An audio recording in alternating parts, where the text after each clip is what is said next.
All right. For funny. Okay. All right. Bye. She needs the photos ASAP. You send them to her. I sent them. We are live, everybody. Hey, y'all, what's up, mamas? Today is a strange day. Sorry, we had difficulties doing our live, and it was all Kym Whitley. And I'm Sherri Shepherd. That's what you're going to be, Sherri Shepherd. Andre didn't know you. Oh, okay. Sherri's today, but we did our podcast, and it was horrible. Well, it wasn't, the podcast was bad, but the sound was bad. It was a fire. But the sound was bad because of Chris. Yeah, just like right now, it's bad because of me again. Is it bad again? Terrible. I don't know what the problem is. It's terrible. Yeah. Should we stop? Keep going. There you go. Now you call it out. You call it out and it gets better. I don't know.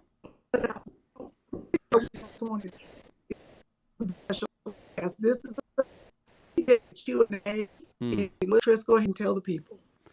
I don't know if anybody heard that. Frozen.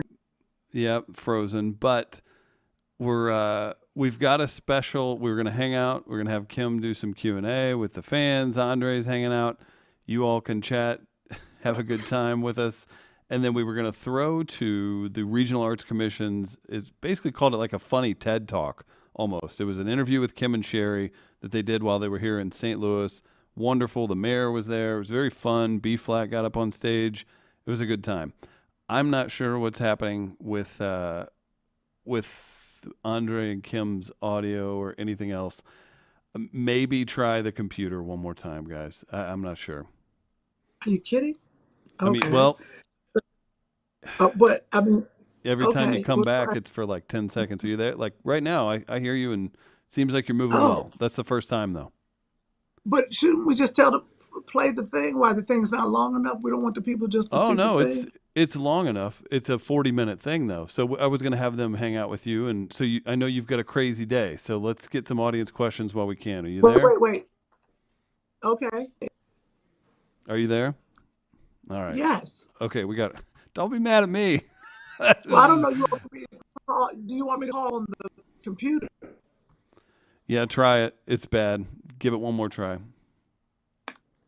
Okay. All right, everybody. If you're tuned in, it's Too Funny Mom. Oh, are you there? Yeah.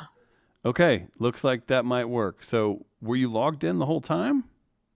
No. Oh, okay. Well, you look good. You sound good. Andre Lavelle, Kym Whitley. It's Too Funny Mamas. There was a technical difficulty yesterday. I'll let Kym kind of tell you what she's feeling, but we were going to do some Q&A, hang out with the audience, make it right, and then we're going to throw to Regional Arts Commission. I don't know if you all heard that. It's a great conversation with Kym, Sherri, and some folks from St. Louis, and B-Flat joins as well. Kym, how are you? I'm fantastic. How are you, Chris? I'm lovely. Andre's been a big help today. Thanks to you, sir. What are you working on today, Kym, that's got you super busy? I know you're very busy. Today is Caroline Ray's birthday.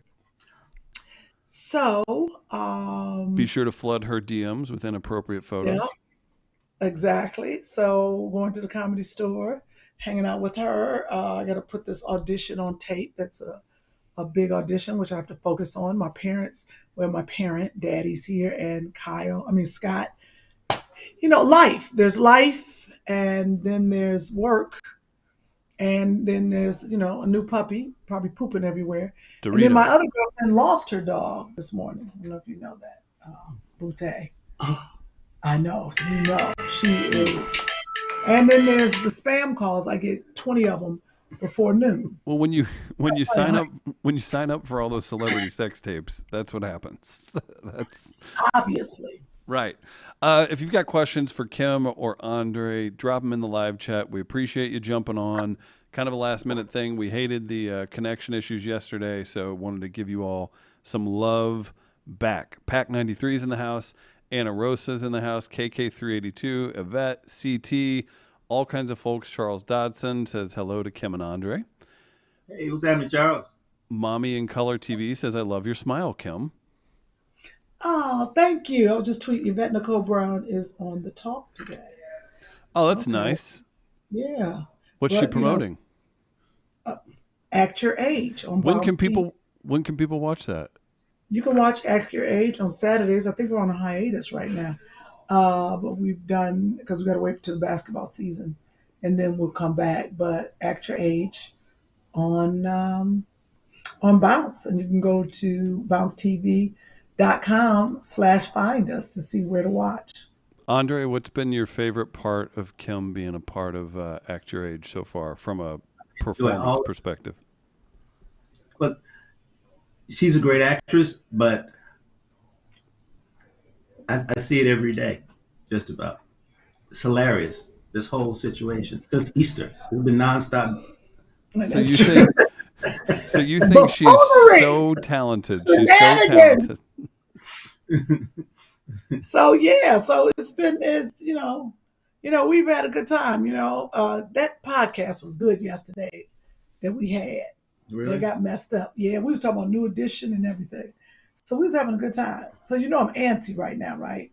Are people asking questions or people don't care? I think people just want to see what we're going to do. Didn't you see Bobby Brown before the show? I saw Bobby Brown Sunday, and Bobby was funny. Bobby said in the middle of the concert, he just walked off the stage. I said, what? He said, I'm tired. I said, so it don't matter when you get tired, you just walk off. He said, yep, I just walk off. I said, boy, that's when you know you got it. Because I probably would do that too. Bobby looks like the deacon in the church. Mm-hmm. If it isn't... That's a certain level of stardom we should all... Yeah. That's just what he does. I love it. That's my man right there. So make sure y'all support New Edition. Now, dang, I wish that podcast would have worked. This is my favorite thing. If there have been some mess ups, and the ones that get messed up for whatever reason, Andre, they're always the best podcasts that they've ever done. They're always like, wow, we really brought it. It's the funniest thing in the world for me to hear the revisionist history on that, because I was there. It was fine. It was good. I mean, it's, people saw it and we're very happy to see it. What was that? What's that?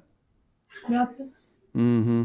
My other favorite part is whenever Kym asks me if there are people in the live chat and what their questions are, and then she talks for 2 minutes afterwards. Because you didn't say that. You just asking all questions, all boring. We just sitting here. Do you want me to replay it? Do you want me to replay it? Go ahead, talk to the people. It's boring right now. Well, I'm trying to. So if you want me to interrupt your Bobby Brown stories with live chat. I would have turned this off by now. But you were regaling them with your Bobby Brown stories a millisecond after you asked who's asking questions. Kristen Woodyard says, loving your new show, Kym. Hi, Chris and Andre. Pack 93, and my birthday is on Monday, April 17th, turning 30. Shout out to Pack 93. Yes. Happy birthday. 30. Question for Kym from Jasmine. Are you ready, Kym? Yep. All right. Did you feed your father today? Oh, Jasmine got jokes. Matter of fact, let me show you what I did. Hey, Bakari. I think he left. Oh, he's in Whitney fan wants to know, has Act Your Age been renewed yet? It's a great show. You know what? I think it has, but I'm not sure, or I can't say. But I hope it will come back another season. They say it's a great show. Andre, they say it's a great show. Andre, you sounded like Trump just then. You sounded like Trump, Kym. They say it's a great show. They say it's the best. They say it's the best. It is a good show. If you ever get a chance. You know what's interesting? You know what a lot of people are finding recently, which is tripping me out, is I Love Us on Prime, on Amazon. You've not promoted that. It's on BET Plus. But it's on BET Plus, but if you have Prime, it's included. I Love Us with me and Country Wayne. I'm getting all these texts. People are like, oh my goodness, I didn't know you were on this, because they don't have our face on it. It just says, I Love Us. It's just a thing. And it's just, we did all these episodes. It's a great show. So if you get a chance, please check that out. Small World. They didn't really promote that super hard, did they, Kym? No, they didn't promote it at all. My friend Mia Jackson, who's a funny comic in her own right, she's on Amy Schumer's TV show. She's a writer, done a bunch of Comedy Central stuff. She was a writer on that show for you, and she was like, I don't know what they're doing with it. So it was really interesting. Yeah, just kind of watch that home. So, we got paid and we had fun. That's all that matters. That's kind of what Mia said too. Let's go have fun. Country Wayne is so funny from Mommy. Just Riri. I haven't seen Act Your Age yet. I have to get the antenna. There's a million ways to watch it. Yes. Right? Yes. You can get the Brown Sugar app. You can watch it look at it on Spectrum. You can just go ahead and do a search for it, but it's not a streaming show except on the Brown Sugar app. Or Fubo. Like if you have Fubo, which is an app, you technically would stream it. I watched it on Fubo. I watched it. Fubo's it's an alternative to cable, basically. I got it during March Madness to watch all the basketball games and everything, and I watched bootleg type of situation. No, it's a big deal. No, not how you watch UFC fights, Andre. I should say that how we watch UFC fights. Oh, so Chris is into the thingy thing too. I didn't know. Yeah. How does Chris know about that? He doesn't have Minier. No, Chris grew up with the internet. Go, Chris. Kym, this is a good question. Kym, have you ever wanted to try more serious or dramatic roles? Andre, answer the question for her. Yes. What? She has quite a few, actually. She's... Yes, I definitely am. If you get a chance, you can watch Made for Love on HBO Max, which I need to finish watching. I play a nun who's a spy, but I've done, if we could ever find that show, Lawrence Fishburne's wife was the lead. It was called... You was in ER? I was on... Grey's Anatomy. Grey's Anatomy, yeah. Yes, I was in Grey's Anatomy. Dramatic. That started off. I was silly. I walked around the whole time on the hospital talking about, but you died. This little young boy, I did die. But I died from running my mouth. Wait, how did you die in the show? Like, did it show you? Did you have a dying scene? I had my first dying scene, and they were like, ooh, I'm glad she had a wig on and a weave and braids, because I had to hit the floor. And I was like, I was like, what, cut? Wait a minute. They were like, oh, did that hurt? Did it hurt? No, so I had to, so you got to die. You die. They put a mat, but they got to be able to cut it. So they're like, you think you can just fall out without us using the mat? And wasn't somebody giving you chest compressions, touching your boobs or something? Yeah, I'll never forget that. They were like, I was like, cut. He's really acting. Yeah. No, they had to. that extra best day of his life. No, because that extra will never, ever get a better story. Sorry. Aren't your hands supposed to be on top of each other? Why are they like this? Exactly. I guess Kym's a little saucy today. Let's go back. No, I was telling the story and then y'all cut it off, but that's fine. Well, that's because I don't be here this long. Yeah, I can tell. Interacting is a fun part of podcasts. So let's just tell your story, Kym. I'm sorry for interrupting. No, please, it was a good story. Yes, I do want to do more dramatic roles. I was going to say we haven't done this in a while. Could you reenact the death scene for your fans? Oh, there it is. It's that kind of day, everybody. It's because you can't. I can't fall out. All I did was fall. I didn't have like words or anything. That's why they didn't know I was going to die. Because I was just on the phone, and then next thing they know, I fell out. I was next to my friend. I fell out. Who was a fantastic actress. Kym, do you miss Young and Hungry? Yes. Young and Hungry was a fantastic show. I miss all my friends on that show. Okay, there it is. Kym, you look like you're ready to leave. Would you like to say anything else? Short, sweet, this to the is point. The thing, everybody. I want y'all to know. Chris calls me. I'm asleep. I got my day planned. I only have so many hours in the day. My kid will be home in 30 minutes, so I have no time now. Andre said I'll be over there 11 to help you with the audition. I have my person who's going to take me and coach me is waiting on me so she can do the audition. I got to meet Caroline Ray at 6, and I haven't worked out, and I got to go get my daddy ready. So when somebody calls you and they throw your day off and say, can you come on for 10 minutes? We're going to do this. We're going to do that because the podcast didn't work. I try to fit it in. I try to do it, but I get on edge because, you know, I just got to keep it real. I get on edge because it messes up my time, just a little bit of time I got. And then I get stressed out because I'm like, I got to do comedy. I got to do this. And what happens is something's going to fail miserably. And it probably be the audition for a big part that I want. I don't know. I think you're kind of already in the failing miserably portion of the day. I think you're living it right now. And so that's good. Check that off the list. This is hysterical.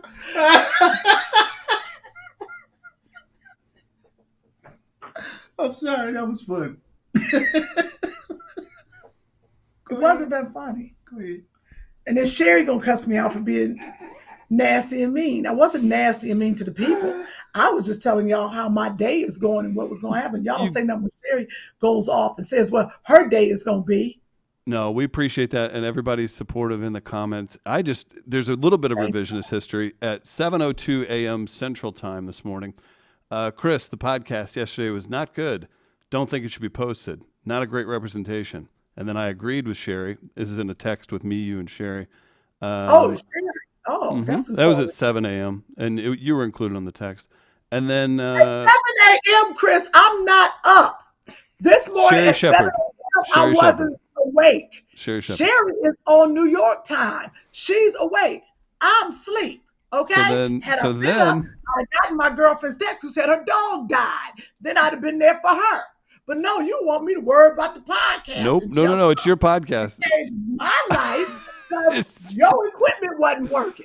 That's what there's where we go. There it is. That's the part that's fun and to hear. Wait a minute. Let's really keep it real. I ain't had my coffee. Hey, Scott. This is really a problem. What are y'all doing? Ain't nobody answering. Alexa, make an announcement. What's the announcement? Scott, Bakari, please come to my office. What are y'all doing? Announcing. I think you're going to get that role. Did you see the range of emotions she just displayed? And the lies she told with a straight face? What are y'all doing? Oh, man. Are you proud to hear yourself like that? No, I haven't had my coffee. And don't forget, I was sick for 4 days. It was coming out my mouth. It was coming out my butt. I haven't had coffee in 4 days or food. I've been calling y'all. What y'all in there yapping? Come over this way. No, I'm telling you, I got all these grown men in there. No, Scott, squeeze on in on this side over here. Okay, first of all, this is Bakari. Bend down and say hi. We all know Scott. This is Bakari. I'm working. Scott, this is my brother Scott. Y'all know. Did you feed Daddy? I did feed him. Okay, can you get my coffee? I can do that. Please, not too much. For the love of God, Scott. Just give me. My brother loves making coffee. I do. He's good. Yes. Ooh, I like that. Say it again. So Scott put in a little bit of. No, it's fine. I don't know why I want to see Andre. Do half. A little bit. Look, I can't take too many calories, okay? So just put in half sugar-free vanilla, half milk, and then half that.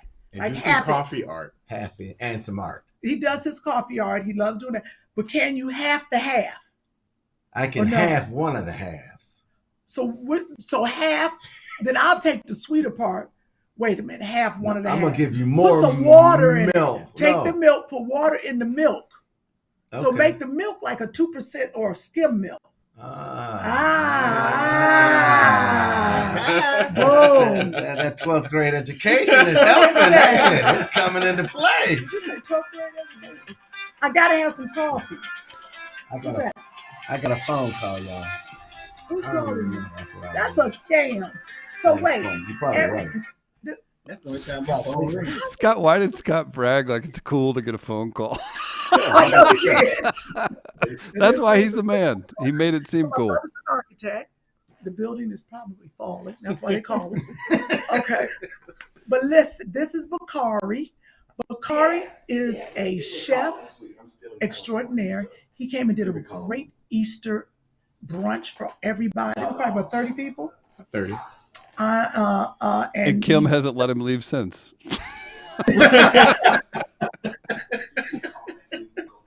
this is the thing. My family's in town. Bakari saw the need. He said, I'll come and do breakfast for your family, and you're going to make us lunch and dinner? lunch. No, and dinner. Bakari. Oh, Yes, sir. I was going to say, be careful. I saw a need for a corrected podcast from an unpaid cable bill on Kym's end, and now I'm taking it. So I'm just saying, watch yourself because now I interrupted. You guys were talking about the menu for today. Excuse me. So, Bakari, what are you making today for the family? Okay. And this ain't no Hollywood stuff, y'all. Till he sent me his cash app. This is how it starts, because I was just supposed to be here for a day, and I ended up here. I haven't left since. I got a room in the back. Andre, why your booty so high up? Oh, he said, because I do squats. So go ahead, Bakari. Tell us what the menu is. Okay, today. so for lunch, I'm going to do a kale salad for you. Okay. Yeah, we're going to do a kale salad. And then for the guys, I'm going to make carbonara. A who? Carbonara. What's a carbonara? Carbonara is you take either bacon and you cook it with egg whites and pancetta or pasta. It's a pasta, something you can't have, and it's made with heavy cream and Parmesan. Oh. Yeah. So it's be like pasta, bacon. Yeah.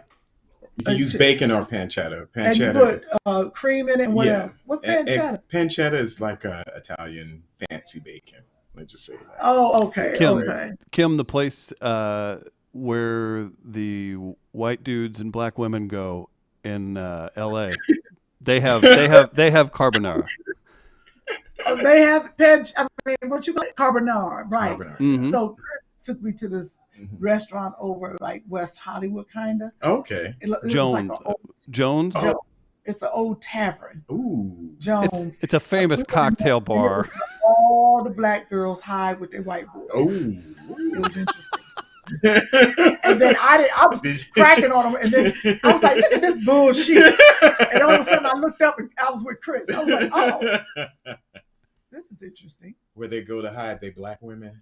No, it's the black women with the white boys. Yeah, they were the black ladies were the ones trying to be secretive, but yes, the black all right. ladies. So for dinner, so what are you doing for dinner? Dinner. That's lunch. Yeah, that was lunch. Wow.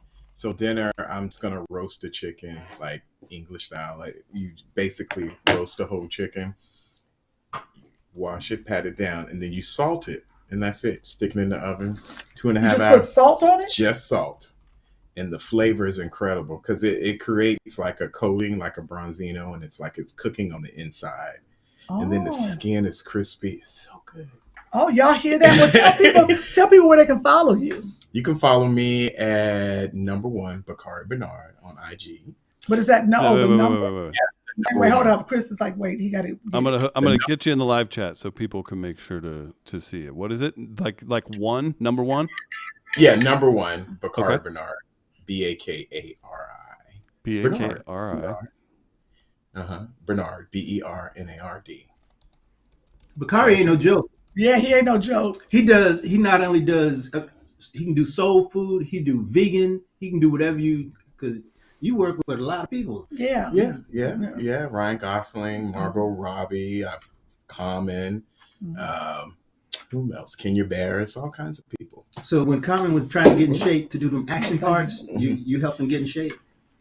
I was part of the team that helped him. That's cool. Yeah. Oh, wow. That's What's great. you don't have to throw anybody under the bus. What's the most strange request you've received that you were? Strange request. I know one that's strange. What? I won't say the name, but it would trip me out. Duck eggs. Yes, that's over duck eggs. Oh, that's good. Though. I won't say her name. But she loves duck eggs. I was like, ew. You can get them at Gelson's. Really? Yeah, Gelson's duck eggs. They're not that flavorful. Boiled. Oh, they're not that flavorful? They're not. I think they're a little grittier. Like they're not as tasty, right? They are big. I didn't eat them. They're big? Yeah, they're bigger than regular chicken eggs. A duck egg? A duck egg, yeah. You know, this is crazy because sometimes ducks come and they land in my pool. Mm-hmm. And somebody was like, oh, Kym, be careful. They probably got a nest. So next time I'm going to let them have that nest. I'm going to come back there and snatch them eggs.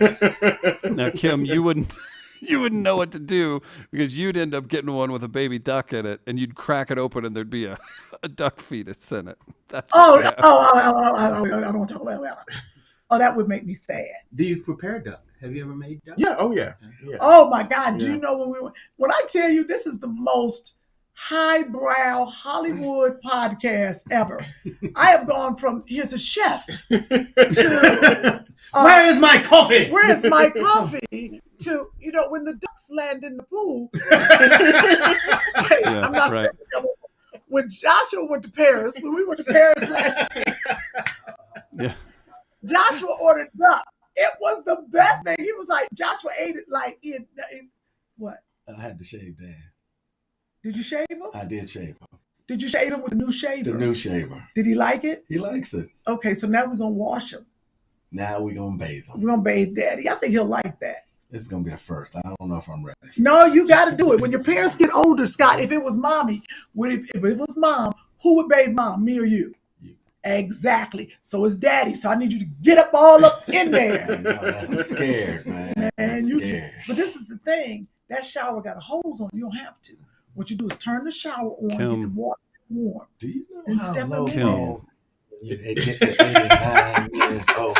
Did you and say? They like I saw him this morning say, "Hey sir, how you doing?" He said, "I'm hanging." That is his answer. I bet That's you the are. same thing. That's his answer. So y'all scrotums get longer? I think so. They get longer at 40. so they double that at 80. Exactly. They really on the ground. Why did Bakari pause to visually pull up an image in his brain? Like, I remember this one dude. I was trying to think how long they're gonna hang when I'm 80. It's pretty sight. Oh, Scott. So you made Dad. They're like Dad is straight for the while. Dad is straight. Dad is straight. We're gonna get Dad straight. So what I'm gonna do is set up the area. I'll be your sous bather, sous chef, like a sous chef. Bakari has. I'm gonna be your sous bather. So what I'm gonna do is I'm gonna get all the soaps and the sponge, the loofahs, and what I'm gonna do is when you're ready, I'm gonna get the shower temperature right. Yes. What you're gonna do is, Daddy, how to take his clothes off and get in that shower. Right. He gonna sit down. No, Kyle's coming. I'm waiting for Kyle. No, you go. Kyle needs to be a part of this. No, Daddy lives with you. Yeah, but so Kyle needs. Don't you agree, Andre? Don't you agree? Daddy ain't gonna be bathed for 4 days messing with y'all. He gonna be Kyle. Put some lavender in his bath. Give him some aromatherapy. I think we're doing the sit down with a shower. Okay. No, Dad, you gotta watch Kyle. Kyle want to sit him in the jacuzzi and just. I knew it. I was about to say Kyle strikes me as someone who just have him get in the pool. No, that's what he said. Kyle was like, "We just gonna put him in the pool." I said, "What?" Mm-mm. He said, "We gonna let him, Oh, that ain't a bad idea though, is it? Is that bad? There can't be no film in the jacuzzi. What he does. You need some soap too. We need some soap. We do need some soap. You guys got to hire somebody. If there's that much trepidation, you can't let your dad go unattended. Thank you. So hire somebody, Moneybags. Thanks, Chris, These for making seniors don't us want feel any bad. strangers. No, I said you got to hire between the two, You three of don't you. like You could hire somebody. You don't like people. Yeah, he don't like it. He ain't gonna like us. He's not. That's he's gonna fair. be very. So then what you're gonna do is let him do it. Let him do it his damn self. But say, Dad, you got to stay sitting down. Yeah, we're gonna try. And give him the hose. Yeah. And say, Daddy, you're gonna have to, Right. Get up. hose up in there. Get up in Get there. up in there. He might. Yeah. He probably can't. He probably ain't. With the hose? Getting in the back, getting your hand all. I mean, I don't know, y'all. What are the comments saying? We do for your elderly parents. A All long right, breath. so I do have Bakari. Let's see. Here we go. We got some comments. I'm with Now Chris we're on gonna get serious. We're gonna take now I'm getting serious. Now. Patricia says I'm with Chris on this one. Wait. Patricia said what? I'm with Chris on this one. Cheryl says, Lord, a whole mission to wash their father. Bless up Daddy Whitley and Mama Whitley for raising wise, funny, and knowledgeable children. You all are funny, funny, funny, funny. That's from Marcia. Kyle and Scott, great teamwork and giving Dad a bath from Charles. DG, go on and give Mr. Whitley a nice shower. I like that. Oh boy. Okay. If we're wanting to stay on the dad shower topics, we can do that, or we can go back to Bakari's food question. I'm waiting on Scott. Can you get that coffee? All right. Thank you, brother. MJ wants to know, Bakari, where do you shop for food? Good question. You gotta come in. Okay, where do I shop for food? Whole Foods, farmers markets, Bristol Farms, Trader Joe's. I'm very selective about the protein. Very selective about the proteins that I use. I want the best quality. So, Okay. Them ribs was on point too. Yeah, and you would tell me a season. Okay, so secret to ribs. This is like Memphis style. So you want to take your ribs, you want to pull the membrane off, which is like that thin piece of skin underneath the bones. Then you want to take white vinegar. This is how you prep your ribs. You want to soak it for 2 hours. All right. Then after that, you want to create your own rub with garlic powder, onion powder, paprika, little brown sugar. Rub it, massage it on there. And then you put it on the grill. You're good to go. Wow. Yeah. Sound romantic the way you described I it. know. The way you said massage. That's You want to nice. massage it. Massage. Yeah. There it is. Yes. It was very. They were re-rolled tender, very flavorful, down to the bone. But you definitely, the secret is the white vinegar because it starts breaking down the tendons and it softens and that acid. For 2 hours. Yeah, for 2 hours. Do a vinegar water bath. And it doesn't taste like vinegar. Nope. And it's on point. Vinegar water bath. Right. Put on the essential oils. That's why you're getting everybody ready for the summer. Okay. Yeah, and I always shop in season. Like I love doing watermelon juice, making fresh watermelon juice, but it's not quite time The best. yet. So maybe like another month or so. I mean, watermelon juice is great for one. It's great for your system in the summer. It cleans you out, and it just it's mainly water. Chris from the country. Have you ever made raccoon? Never. First of all, but I have had squirrel before.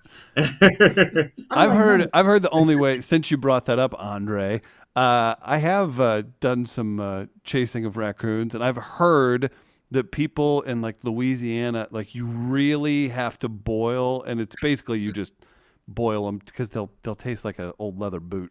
And raccoons they fight and they're eating trash, and you don't want to eat raccoons. But I've heard that's what you just have to boil the hell out of it or smoke it a lot. So there you go. There's your question, Andre. Smartass. Just because I'm the only one in the room who's been thrown off a horse. Here's Jai loves watermelon juice. Watermelon juice is so refreshing. Any of that. You know what I would like to make? Bakari, to help me? Yes. I would like to make, I said I was going to start drinking it, celery. Oh, yeah. Juice is really good for you, I hear. Celery is the best. Celery juice, it's so good for you. They haven't discovered it's good for so many things that they still haven't discovered all the things because it's really great. What about Do you know how to make it if I tell her to pick me up how much celery stalks? Just one bunch is good. Just one bunch? Because we got a bunch of frozen fruit. I thought we'd do some smoothies today, Definitely. And the thing with juice, when you make fresh juice, you want to drink it immediately because it goes rancid. You don't want to leave your juice in the refrigerator overnight or for a few hours. You want to do it right then and there, What about beet juice? Beet juice is amazing also. It's a great blood cleanser. It's really, really good. Let me get some. And a lot of times when you do juices, you always want to do lemon and pineapple are good mixers when you're doing like fresh juice, Lemon and pineapple. Yeah. Nice. If you're feeling a little under the weather at all, fresh ginger, apple, and pineapple is great, and lemon. Just do some shots like that. You're good to go. And you don't even need a juicer. Peel the skin off and you can blend it. Take cheesecloth. Oh, that's what I was going to ask you. For the celery, do we need to blend it or do we need to juice it? No, we can juice it. But if you don't have a juicer? I have a juicer. Okay. I can't remember which one I got.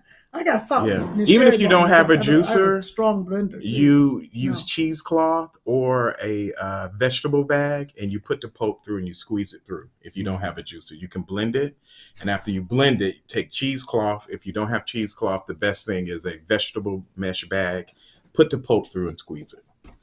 Oh. Joshua! Hey, Joshua. Yeah. You have a good day at school? Yeah. Am I the only one you see? Hey, Andre. Hey, man. Hey, brother, how are you? Look at you. You look like you got on a jacket like Papa. Yeah. You look nice today, son. Well, he looks nice every day. I like your outfit. Where'd you get that from? What? That jacket. Found it? Took it from one of your friends?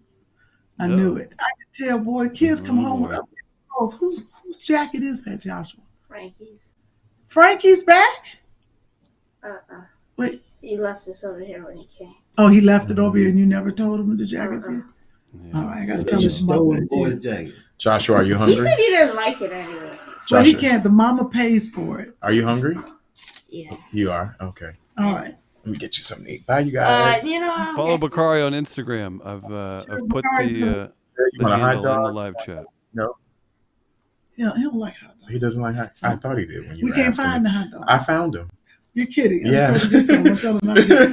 Where are the hot dogs? In the freezer, in the bottom freezer. No, those aren't hot dogs. Those are chicken. No. Hot dogs. Oh, Oscar okay. Mayer. There's some hot dogs. All right. Bye, you guys. All right, Bakari. Nice to thank meet you, so Bakari. much. Nice Follow- to We meet got to you. see Follow him on Bakari. Instagram. Show him some love for all that great advice. Isn't it amazing what you can Uh-oh. find out on Two Funny Mamas? You can Wow. find out how to make It's- chicken and When a connection works, and you've got a great attitude, you know, the podcast reaches and touches so many. I will say this. If you're in the Northeast in May, Sherri and Kym have comedy shows. SherriShowTV.com/tours where you can get tickets. Pennsylvania, Delaware, and New Jersey. Go to SherriShowTV.com. It's really easy to find the link. Get those tickets. It's gonna sell out. They've given it a ton of time to promote, and it looks like they're gonna have 3 really, really good shows. So be sure to support the ladies as they get out and do those 3 dates in May. And then are you performing tonight at the Comedy Store, Kym? You know what? I thought I was. My face is cracked. I was like, okay, what time you want me there, Caroline Ray? She said, well, my show starts about 8 and I'm doing about 20 minutes because it's my birthday. I was like, oh. I said, you want me in the audience? She said, yeah, we're going to have a seat for you. Hilarious. Your name's on the wall. You know, usually you perform for people's comedy birthdays, right? No? All right. So there is that. So it doesn't matter. I'm going to support my friend. Well. Look who we have here. Move on over, Andre. Look. There we go. He wants the people to see. Come on up with it. Oh, what is- Look at that. What is that? That's the coffee Scott made. What's the art there? made a little flower leaf. It's a flower leaf. That's a, Oh, Did it's a Chris flower. Okay. a tulip Wait, or Yeah, something. yeah, it is. It's a lip, all right. Chris is a hater. Hater, Chris. How am I a hater? I'm appreciating the art. Isn't that gorgeous? It ain't gorgeous. Look, but but look, Andre's taking a picture of it. But the fact, let me taste it. Let's see. Andre's taking a picture of it. So my brother is a barista for real. You got it? oh, that's a good angle. That was a good angle. My brother He makes specializes in Georgia O'Keeffe coffees. That's a deep dive for you art fans. This is Ethiopian, single origin.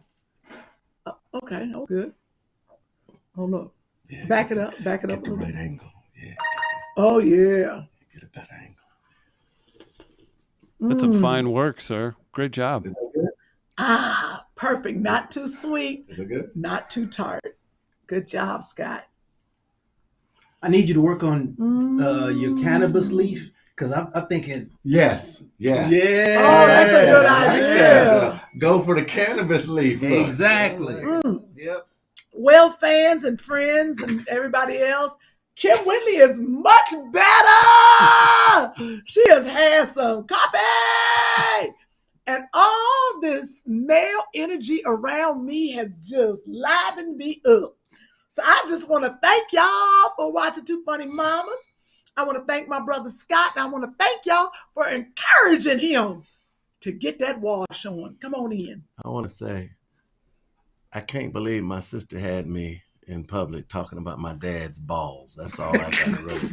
I never thought this day would happen, but There he is. There he is. I'm sorry.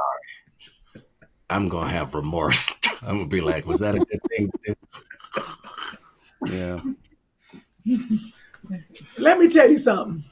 It's going to be all right. That's what we're talking about. There's other people out there that see. This is the thing about Two Funny Mama podcast. That's why we got 2 NAACP Image Awards. We do stuff that helps other people. There's other people going through the same thing we're going through right now. That is true. And there might be single kids like this one, kind of single child, who, when you got to take care of a parent by yourself, they ain't got no Kyle to help them. They got to do it. That's true. So, therefore, the lesson for the day is go on and get that chair, put it in the shower, get you a nozzle, and get that sponge, and get the washers, and get them balls. That is the lesson today. That's the day's lesson. All right, Chris, you can go ahead and throw that other thing up because I think we've taken up enough time. I got to figure out how to get this jacuzzi working just in case Kyle says throw him in the jacuzzi. Well, before you run, Kym, if you have to go, I was going to take 30 seconds to a minute, kind of set this up just a little bit. Do you need to walk off or you want to hang out? No, but let you go ahead and set it up. Gotcha. Kym and Sherri came in town. Sherri was a surprise guest. We set this up. The Regional Arts Commission here in St. Louis does wonderful work. This event actually raised money for 3 different artist grants. So shout out to you, Kym. Look at you helping folks in St. Louis. So Regional Arts Commission does great work. Got a great relationship with Vanessa and Jay and everybody over there. But if you tune in and watch this now, we didn't know that this was being filmed. So this is bonus. The room was not set up to be filmed for lighting. So there is so don't say the lighting. We just on the stage talking this to is people. Total Don't bonus. complain about the lighting, right? Total bonus. So I don't know. Some of you have probably seen it on the Regional Arts Commission channel. Some of you haven't, but we wanted to share it. It was a really cool night. Really proud of Kym, Sherri, and B-Flat for sharing the knowledge they did. St. Louis's Mayor Tashara Jones stopped by. All their people were there.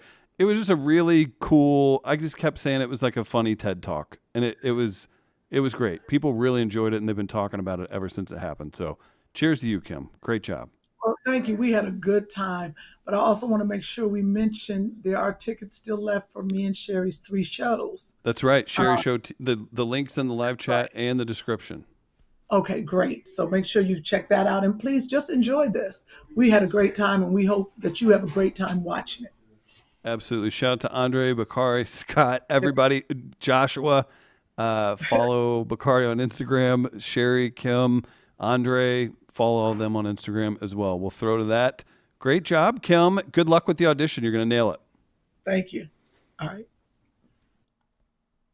I love sending Kym pictures because she gets irritated. Whatever irritates Kym, I like to do. Funny mamas. So Two funny mamas. Be entertained. Right. And we have not seen each other because she lives in New York. I live in LA. So it's our first time seeing each other in a little bit. Few weeks. Yeah, I was on her show. As usual. Sorry. All right, well, let's jump right in. Wait, okay. Oh, go ahead. No, I just wanted to announce this because I'm so excited that Kym's show, Act Your Age, beat in the history of Bounce TV, was the highest rated show in the history of Bounce TV, with 2.14 million viewers watching a back-to-back. I know you had that in your nose. I always like to give my girls flowers. Watching back-to-back episodes, and never in the history of Bounce TV has any show done that well. And I'm so excited because, to see that women in their 50s, people want to watch what we are bringing. I am so excited. And I'm excited because this is another level for Kym because she is the star. Even though it is 3 co-leads, she's the star of the show. And I'm ecstatic. And so and I couldn't get it this weekend because I ain't got that damn antenna. I gotta go I told Kym, I can't find Bounce on my TV, so I sent my assistant to Best Buy to get the antenna. But I found out that it's also airing again on the Brown Sugar Network. I don't even know what that is. BounceTV.com. Who got a network called Brown Sugar? But, I don't know where okay. But you can't get it on. We're sorry. No, don't do We do this on our podcast. Because you had it in your notes. But I saw it on the plane and I was just like, oh, that's right. You saw the announcement, variety announcement. And I also say, so much. I will never stop a woman giving another woman. That's right. I I got it on my Facebook page, Twitter, and Instagram. But You ain't posted also- nothing. You got nothing on. Tisha Siobhan, posted it. we gotta post it. She's posted Because she nothing. said we don't have anything. Everybody else has posted about how well we did. Yes. So please, it's a lot. Thank you, but you were instrumental, and your show got picked up for 2 more seasons. She's like, I got that in my notes. I'm sorry. And she won an NAACP Image Award for the best outstanding talk show. And you're like, I got that in my notes. Okay. Go ahead, Andre. Welcome to the show. Sorry. And folks in the audience saying, the shows are so good. It's so good. It's so good. We will have time for Q&A, and we look forward to hearing from you and the questions that you have for these lovely, lovely ladies. Thank you. We're so glad to be with you tonight. We're excited to be here. Let's learn more about you both. Okay. When did you know you wanted to pursue a career in the arts? Come on. You've been talking since you came out the womb. I think for me, it wasn't so much that I knew I was going to be in the arts. It was just kind of like, I love performing. We come from Chicago, and my family used to have, every Sunday we have like a family night variety show. And I used to do a dance called the California Shake. And it was the California Shake. It was I can't shake it no more like I used to. But we used to do that, and I always like to make people laugh. On my report card, it was Sherri's very smart, but she talks a little too much. And I remember getting all, my parents would be like, oh, so you like talking? Oh, you like to be the class clown. Thankfully, it's paid off. But I just, I know, I said it to my dad all the time. But it just always seemed like I love performing. I always thought it would be being on the radio.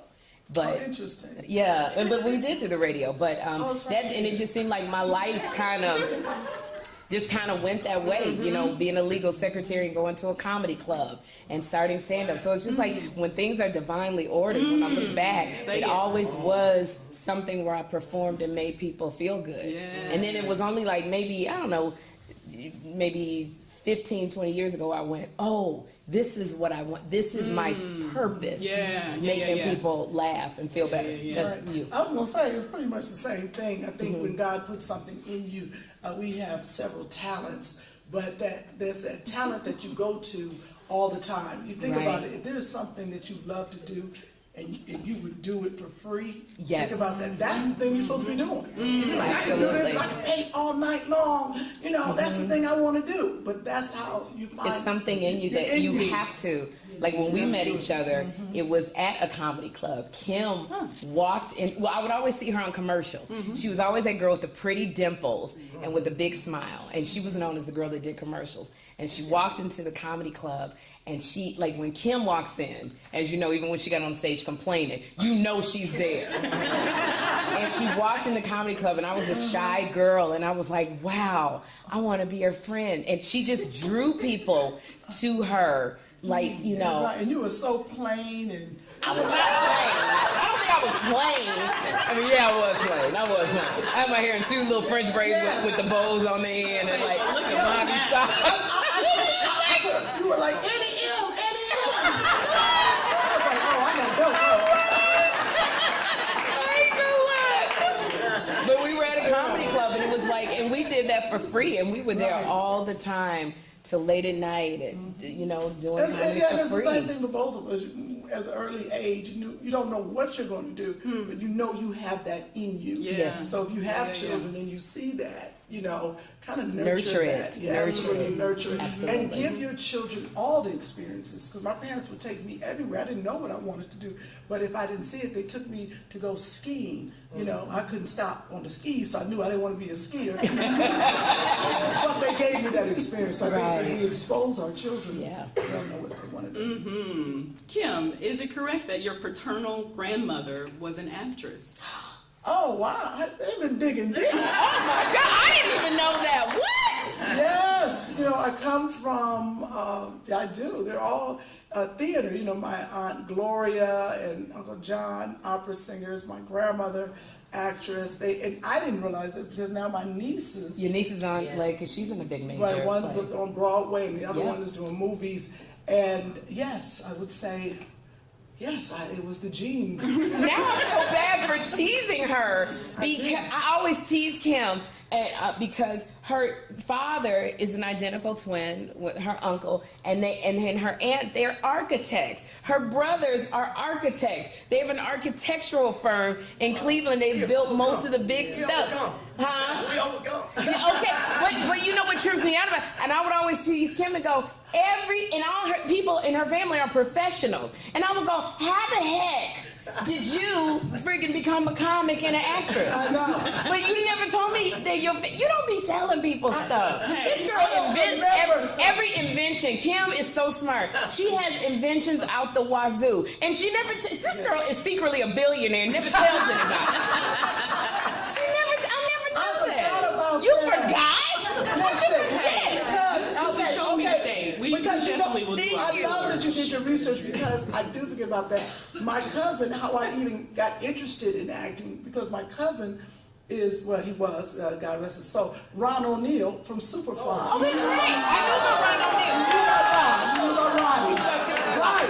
So I used to look at him. He had that long hair. And he was in Superfly, but he was great in Othello. Like, he was a serious actor. And I used to watch him and say, one day I'm going to be able to do that.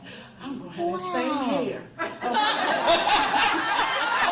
It's probably in your drawer somewhere. It's definitely in my drawer. And it's so funny because her nieces, one is an actress on TV shows and her other niece is on Broadway. And they always say that they looked at their Auntie Kym and said, one day I'm going to do that. Look at the show we stay. Thank you. And me too, I didn't know. And you never know who's watching you. You never know. You never know. That's why I didn't go to the polls. I'm in the voting polls. Lord.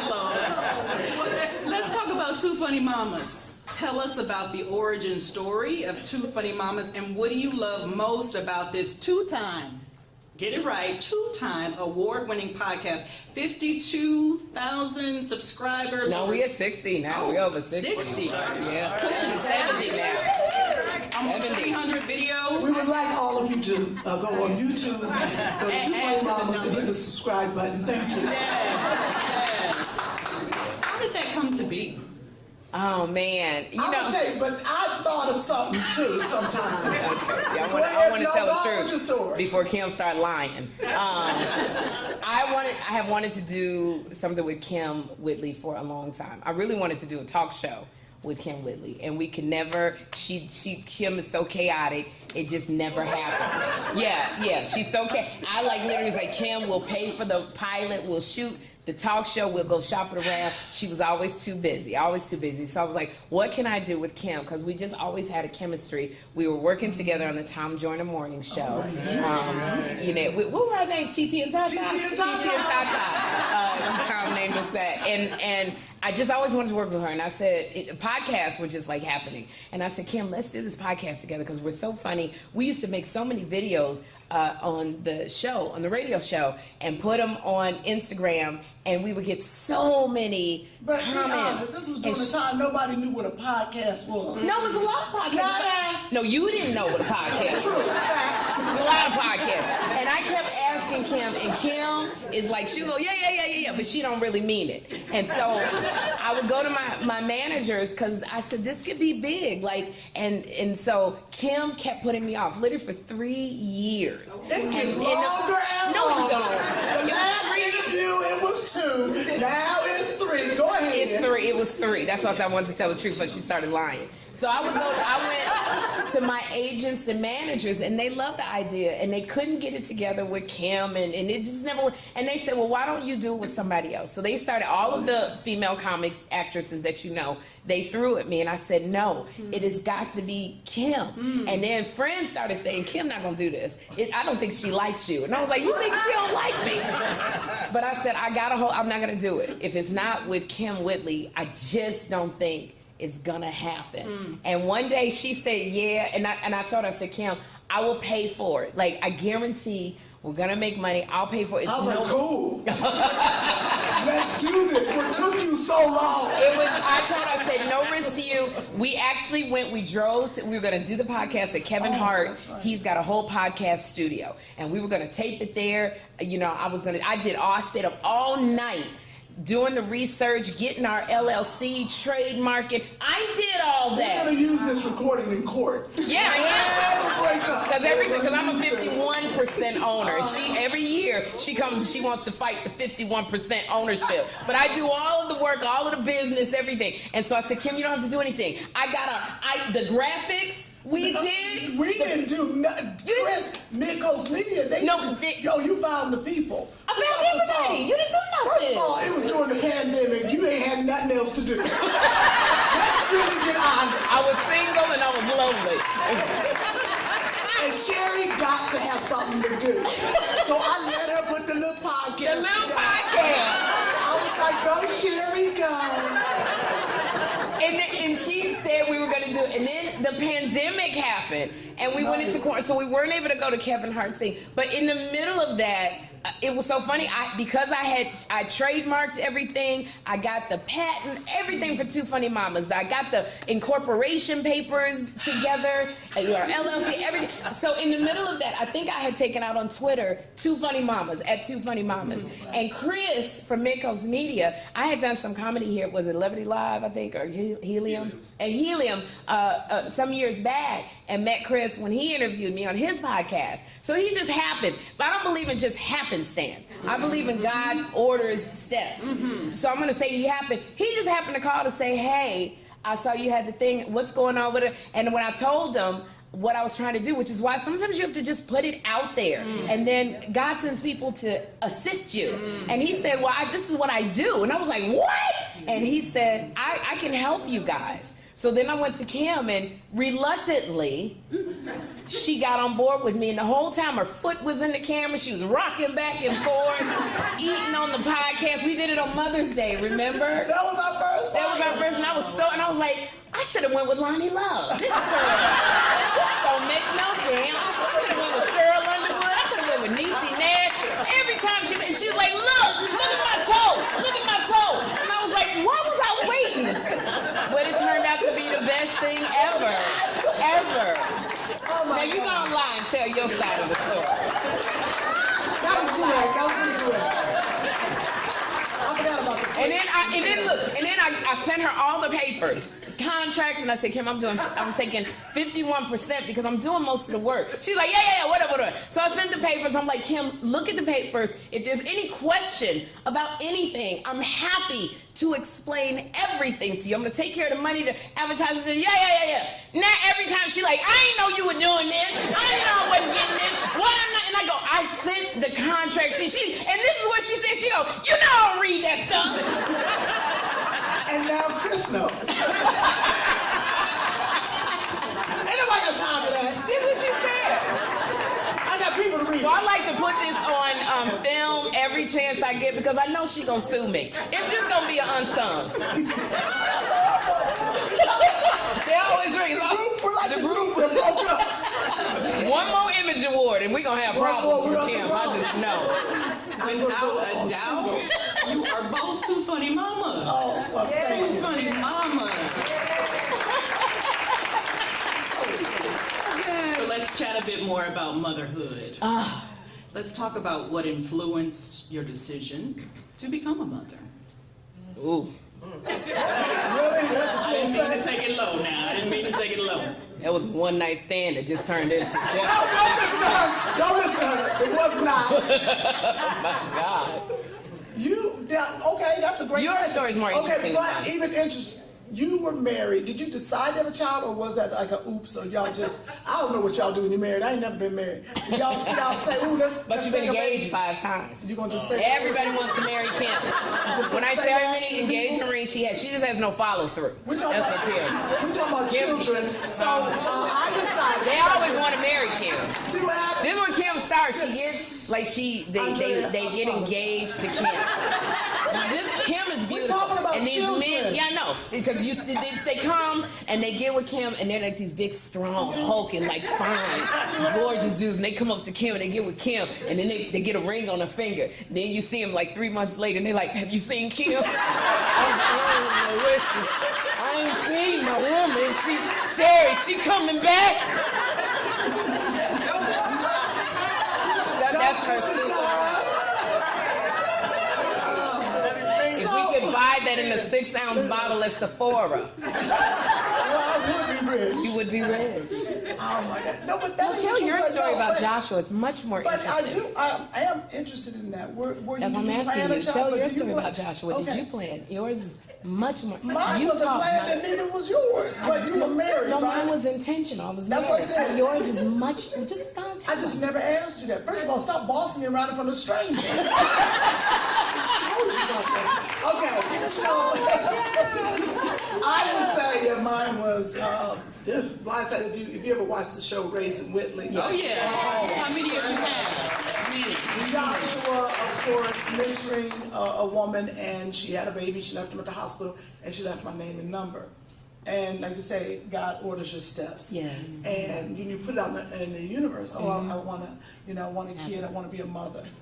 But obviously, like my mama said, you ain't got no man. I don't know how that's gonna happen. So God went around my mama and decided to deliver.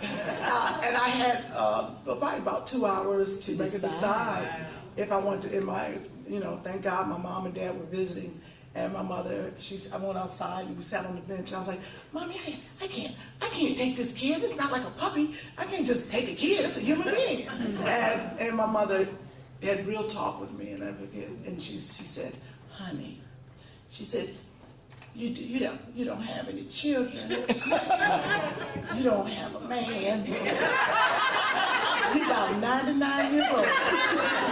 If not now, when?" I'll never forget it. And she put that reality in my face. I was like, "Wow, Mom." And I remember the social worker on the phone, and I remember literally saying, "Okay, just bring the baby. And I hung up in case I changed my mind, but it really, my body went cold. I never forget. I had like those chill bumps and I went cold. It was so frightening because they literally dropped off this 4-day-old baby with a giant plastic bag, trash bag, see-through, with some diapers in it, some little milk bottles, and some ointment for his belly button. And then they had a piece of paper. And they said, "Well, she said," I said, "Who is she?" First of all, they just kept saying, she said, "Get a baby 2 ounces, and then you burp the baby, and some diapers, and put this ointment on. See ya." I was like, do they know what? I don't know how to do this. And my mom was there, and I remember even the baby, my hand was big as the baby.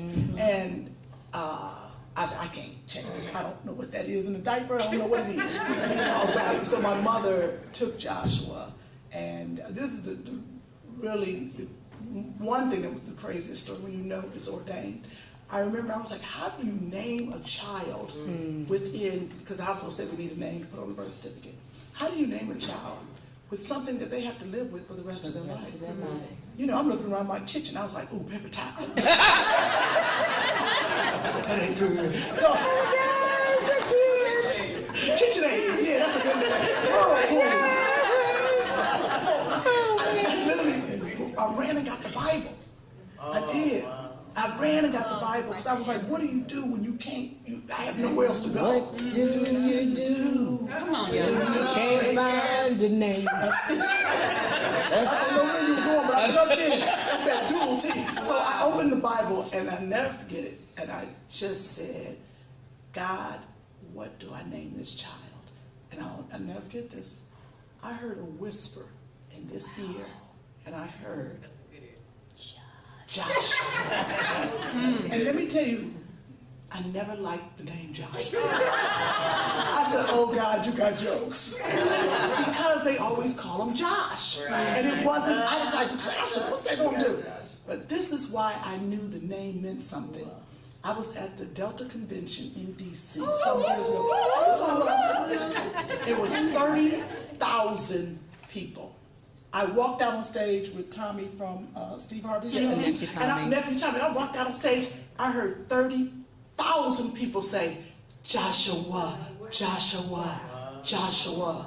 And then I understood that this boy is meant for something. And then my friend says, and I called her. Go ahead. I called her. I still haven't done it. So go ahead. Go on and say, go on and make me look bad. I said, what you naming the baby? She said, Joshua. I said, Kym. She said, it's from the Bible. I know it's from the Bible. I said, oh my God, Joshua. Do you know what Joshua has done? Like, and I said, and she said, no, I ain't read. I said, Kym, you ain't opened up the Bible and read what Joshua did for the land, and he done walked around buildings 7 times and he conquered kingdoms. And she's like, no, I ain't read none of that. Have you read that? Have you read Joshua yet? Have I read the contracts yet? No,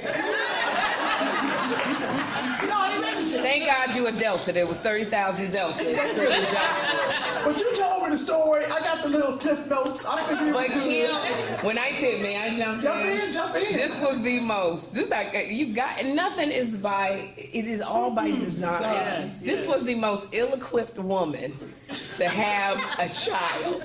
Kym was so all over the place, and everybody was like, "This girl then adopted a baby. Should we do an intervention and take the baby?" Oh yeah, that's true. They So did. but you know, this is the wonderful thing about Kym. She has a village. Kym has which you saw from Raising Whitley. Kym has such a village. If you go to her house right now, there's about 30 people in her house with Joshua. And so everybody's jumped in to be with Joshua, and nobody calls him Josh. By the way, everybody, we call him Joshua. And he's the smartest little one. Joshua will look at you, he kind of closes his eyes, and he's got a lot of discernment. He knows your weak spots. He knows the trigger points because he kicked Jeffrey. He looked at me dead in my eye. He said, I didn't kick Jeffrey. Jeffrey looking at me like, you gonna believe him? He kicked me. But it was so funny because it was at a comedy club that Kym and Buddy Lewis were hosting, and everybody brought diapers and formula. Kym didn't know Desitin from the formula. I just remember everybody kept saying to her, if God gave you this baby, he gonna give you everything you need to take care of this baby. And Kym was worried about, but what if I don't work? I remember that was a big thing. She was like, what if I don't work and I can't take care of the baby? And I said to Kym, if you have an apartment, God gives you apartment blessings. When you move into your house, he gives you house blessings. If you have a baby, he's gonna give you blessings to take care of that baby because that's your first assignment. And what happened? And oh my gosh, she booked. I don't remember what you booked, but you never stopped working. What was the biggest blessing is because I'll never forget when you had that conversation with me. Oprah Winfrey stepped in. Oh, Oprah Winfrey stepped in for Raising Whitley. Heard the story, and heard I had a village and all of that, and she said, I'd like to do a show about that. And it sustained me. It has taken me on. But you've worked more with Joshua than you worked when you were single mother. Absolutely. She's never stopped working. And now she's got the highest rated sitcom on Bounce TV. Andre, go ahead. 2.14 million. We done got 2 questions, and the show is over. And by the way, and she has an Audible called Kym, Kym, and it was rated one of the top 10 podcasts to listen to by Deadline, or one of the big, huge magazines of 2022. One of the top 10. I have been blessed. You're right. Oh my God.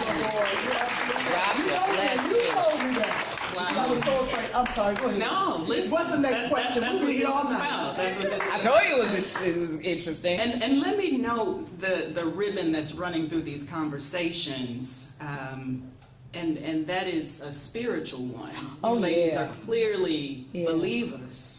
But I like Kym's t-shirt. She said, I may cuss. But what you said? What's that t-shirt say? I love Jesus, but I cuss a little. I gotta let the people know. We just I know he knows our heart. He knows our heart. Yes, he does. We're very real. Mm-hmm. We're very, very real. We're very spiritual. I mean, that's our core, our center. We know why we're here. We know, when we go through it, and we do go through it, who we have to go to.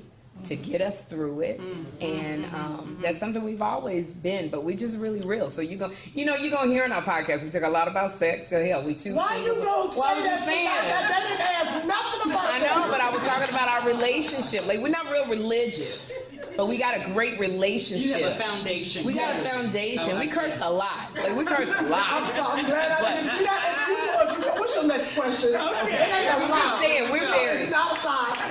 Yes, we do. Chris, do we curse on the podcast? Chris curse. Who you asking him for? Everybody. Do we curse a lot on the podcast? What did you say? I said we don't. No, not much at all. All right, tell us a bit more about. I'm loving this womanhood here, and I'd love to hear about some other women that may have supported or inspired you in a personal or professional way throughout your journey. Well. Wendy Williams. Oh. No. That's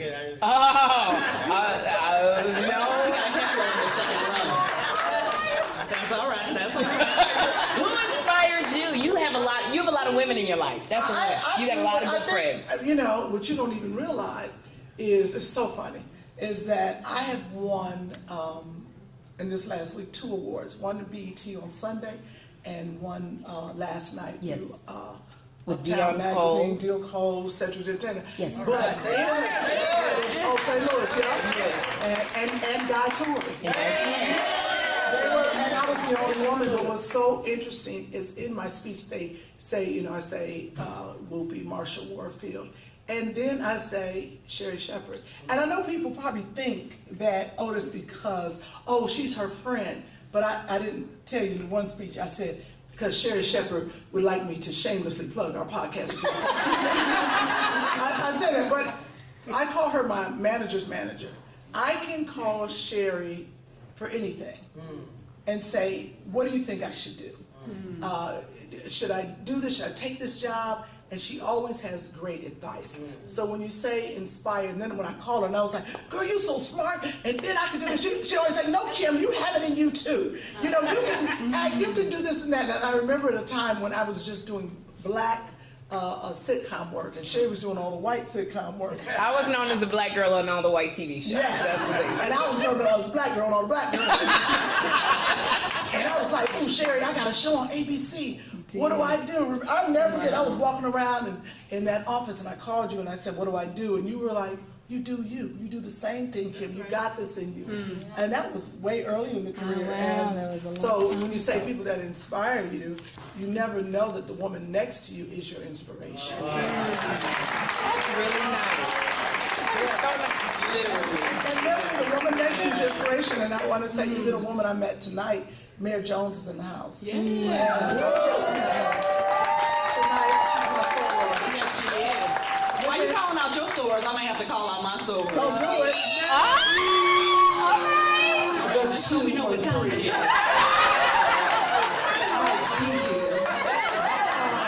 Welcome.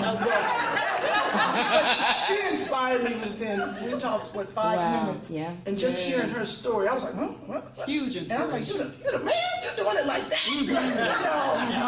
And a mother has a 15-year-old son. That she can't come to our show tomorrow because she had to go to his game. Oh, if I that I wasn't a mother, understand. I wouldn't have understood that. I'd have been like, you can't go to our show? But I was like, you better go to that game. So when we talk about women, next to us. We understand that because Kym and I always have to make decisions based on being a mother first and turning down things to be a mother. Like Kym, Yes. Bounce TV sent Kym on such a big, huge promotional tour for this, and it was really important that she appear. And I remember somebody was honoring her, and she said, I gotta leave tomorrow. This is for Joshua. I'm gonna stay home. And it was something really important, and It's hard. it's hard, but it's like, sacrifice. at the end of the day, But you, see, once again, the woman next to you, because I called you, and you were struggling with Jeffrey. You had to do a parent-teacher conference. they asked me Yes. to, at the Essence Women's Luncheon. It's a big deal. To introduce, it's a big They deal. wanted me to present the award to Cheryl Lee Ralph, and it's a big deal. And that Cheryl Lee had asked me, but it was in California, and I said, I have a parent-teacher conference.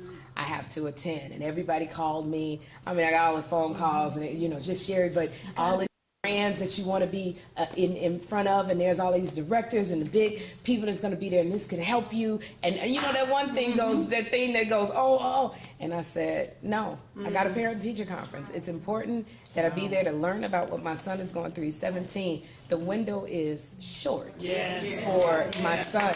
And that was supposed to be this morning. I went to that parent-teacher conference and just sat on that little chair with all the teachers and glazed over with all the stuff they're teaching. But he was so excited that I had gone. And I remember one thing that Miss Winfrey had said to me when she was talking on the phone. She said, Sherri, at the end of the day, she said, that's why I chose not to have children, because I knew this thing was going to take all of my time.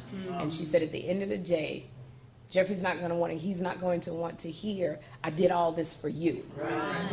Kids don't want to hear, I did all this for you. They don't care. They're going to want to know, but when were you with me? And so we struggle. We struggle with that all the time. Every day. Every day of, you know, being away. Mommy guilt. Yeah, mommy guilt. Yeah, because Jeffrey's like, where you going now? And I said, Auntie Kym making me go, so you got to call Auntie Kym.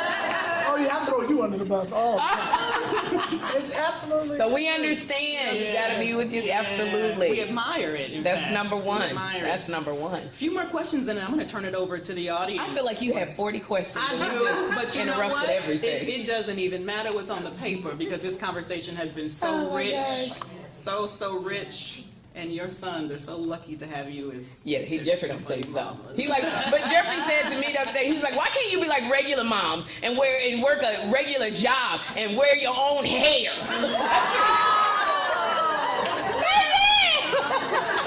And then I took the hair off. He was like, no, put it back on, Mom. Put it back on. How does it work with their friends? Because I'm sure that their friends...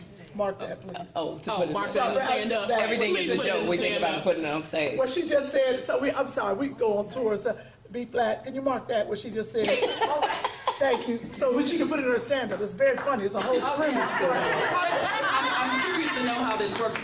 Both of your sons are at an age in which they have friends that are on the internet and watching television and have seen Mom, and you know, do they come home and say, Mommy? Well, Joshua's 10, right? 12. Oh, jeez. I got 2 Christmas and birthday gifts I got to get him. You just bought him a Kindle. Okay, he's 12. Yeah, he's 12. I know, it's hard to believe that he's 12. Absolutely. What was the question? How do they react with their friends and seeing you on the internet? And that actually wasn't even the question. Oh, that wasn't the question? Oh, I'll be filtering stuff through my crazy. No, that's what I said, but that ain't what I want to say. What I want to really ask is, tell me about a pet peeve. As a parent, what are some of your biggest pet peeves? Gosh. Oh my gosh. The stinky Where do you room. start? His room. Why would boys do it smell like ass, tomatoes, and onions? And corn chips. And corn chips. Like everything. You walk, even if you open up the windows, you walk in and you go, who is dead in this room? Girls don't smell like that. Girls don't smell like that, boys. They just stay stinking. And then, I don't know, whoever invented Axe, I want to burn up a whole corporation. That Axe is that cologne, because they will put it on top of mustard.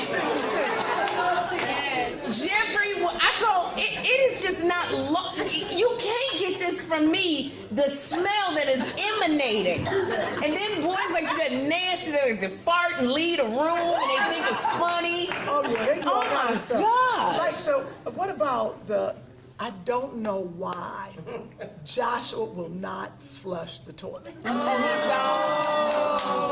is that? I'm like, what are you doing? What are you doing? Are you proud of what you left? I don't understand. This is a constant thing. I don't know what age it kind of clicks over. When they start liking girls. When they start liking girls. More attention. Oh, it's there's so many things. Wow. I know pet peeves can run. It's so funny because the one question that you did ask about how does the boys feel, Joshua's not here yet.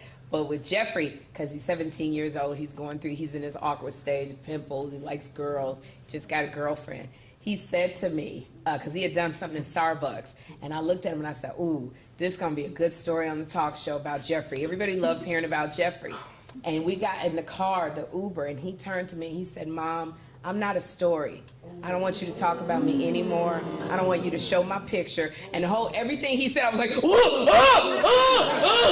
and I said, Jeffrey, like, my life has been built on talking about you for 17 years. When I post stuff, he said, don't post anything more about me.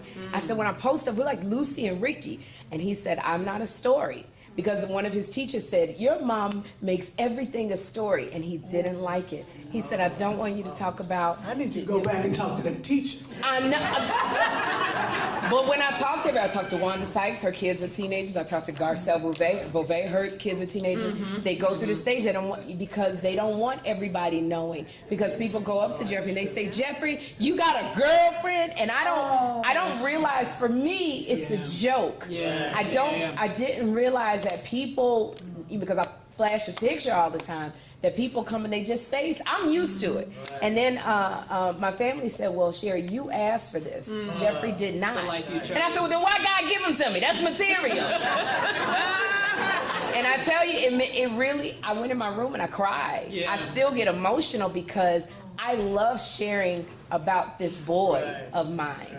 But I have to respect his decision on not, please don't clap, because I'm so upset. No, you can clap. I have to now respect. But I will say that's a teachable moment, right? Like, I'm still trying to go to therapy. I'm still doing what I'm gonna do, but you said no. I respect you. Yeah, but see, what you don't understand is I don't have a life. Like I don't talk. Like, No, this is what I think God did, and this is the truth. You're so used to talking about Jeffrey. It's easy. Yes.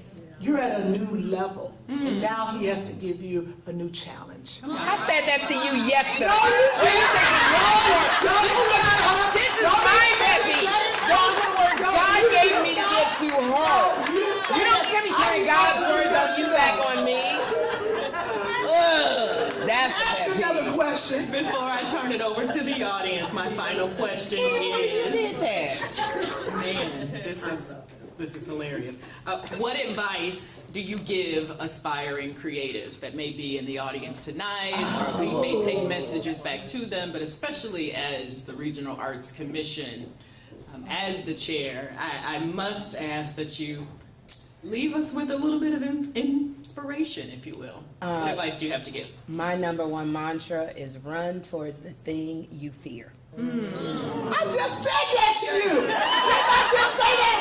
Didn't I just say that? She gonna turn around and like, this is her mantra now. You said it to me because I told it to you. Whatever. I do. I think that thing, you got to sit down and go, what's that thing in the pit of my stomach that I put on the shelf with the fine china? What's it? Because there's always that voice that will say you're not good enough. Who do you think you are? You're boring. Nobody wants to hear you. It's always that voice.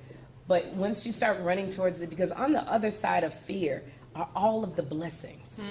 But you just got to get through that. There's that scripture that says, yea, though I walk through the valley of the shadow of death. The valley of the shadow of death. I shall fear no evil, because it's the shadow.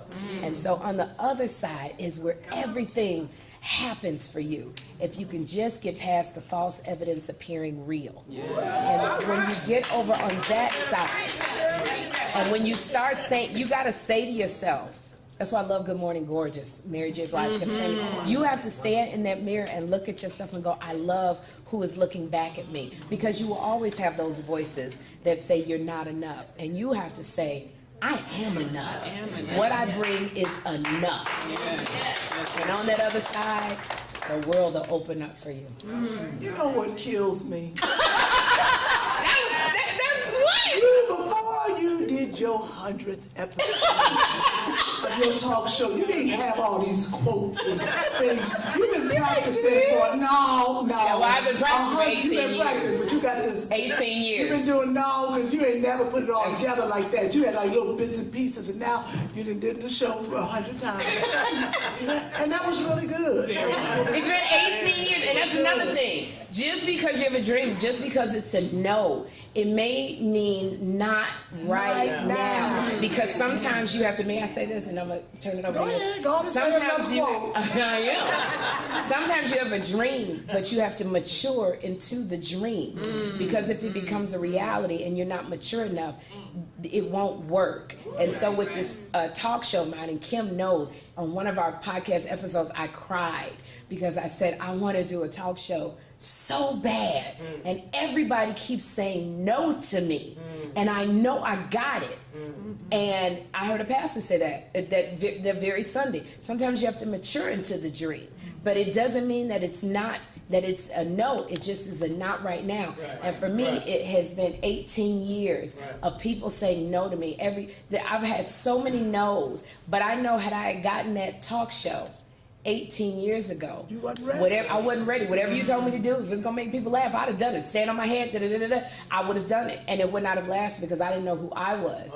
Now where I am now, I truly lead. When people come to me with dumb stuff, I don't. And it's like I go, that's not who I'm representing. That's not my audience. I know exactly who's watching me. Single women, entrepreneurs, women with children, single moms, and I know don't want to watch a 21-year-old throw beer on their breast. And I can look at them and say no, and be fine about it. I can look at a person and go, I know this is not working with us. And before, I just wanted everybody to like me. I just wanted you to love me. Now I'm just like, no. I tell Kym this all the time. You put friendship energy on business. And sometimes you have to take, it's the different energy. I'm going to stop this year. No, that was good. I needed to hear that. Thank you. Now I'm opposite of her. Yes, very nice. No, but to the creatives out there, one thing, like you said, fear, but you got to eat. You got to eat. So I always say, you're building a factory while on the job. Because I learned that a long time ago. So you're building your dream, but you're working on the job. But you got to keep working on what you really want to do. And absolutely everything that she said. But you have to know what it is you want to do, and you got to have a plan. You can't just be out there willy-nilly. Like Sherri was going on talk shows, and she was working towards it, and then she forced me into a podcast so she could practice even more. So you have to understand that whatever you like to do creatively and you want it to go somewhere, first of all, you got to do the work. And that means the research. What are other people doing? How do I get into this? If you're a painter, if you're a singer, what are people doing? Because trends change. People change. And that's why she was saying I was on commercials. One thing I understood, they called me the commercial queen. Yes. What I did was watch commercials. And every time their hair changed, so did mine. I was like, oh, they're doing curly hair black girls. I put my hair all curly. I go in there and and she booked everything. That was that I really, because one of my big commercials was Pringles double stack, and I remember I went in there and I was like, I got to sell some chips, and I had put some bright colors on my head. I think about what I would like to see on TV and what I've seen and what was the trend. And I was in there. Then want to taste you can't turn back. Try to Pringles double stack.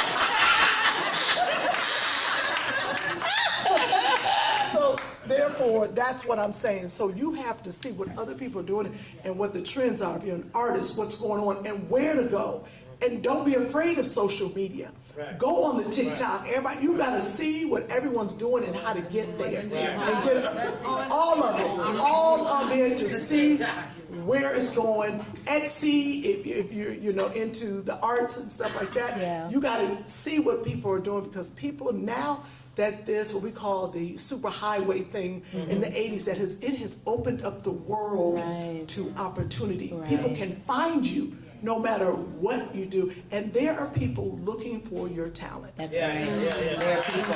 And also, I would say, it's that one saying that I always keep in my head: show me the 5 people you hang around with, and I'll tell you who you are. So who is in your circle? Or do you? Really? Yeah. So I'm you? No, but in my circle are women who are on a higher level than me, who inspire me. I don't have women in my life who are just sitting there going, I don't know what I'm gonna do. Negative. You got the negative Nelly. After you get off the phone, you like, damn, I'm it took all of your energy to pour into. I am around people who inspire me to go higher, not competitively, but just to go, who encourage me to go higher. So that when I say to them, I got this idea, or Kym, I remember she had this idea where she had this stick that you can go behind a car seat to pull the seat belt to do around the quick stick. Yeah. The quick stick. It's for the baby car seat, so you don't stick your hand back there. Stick your hand back there. And it was such a great invention, but you want to be able to tell people your idea, and they go, girl, everybody do that. Yeah. You don't want to do that. That sounds crazy as hell. Where you going to get the money? Hey. You want people to go, oh my gosh, that is, wow.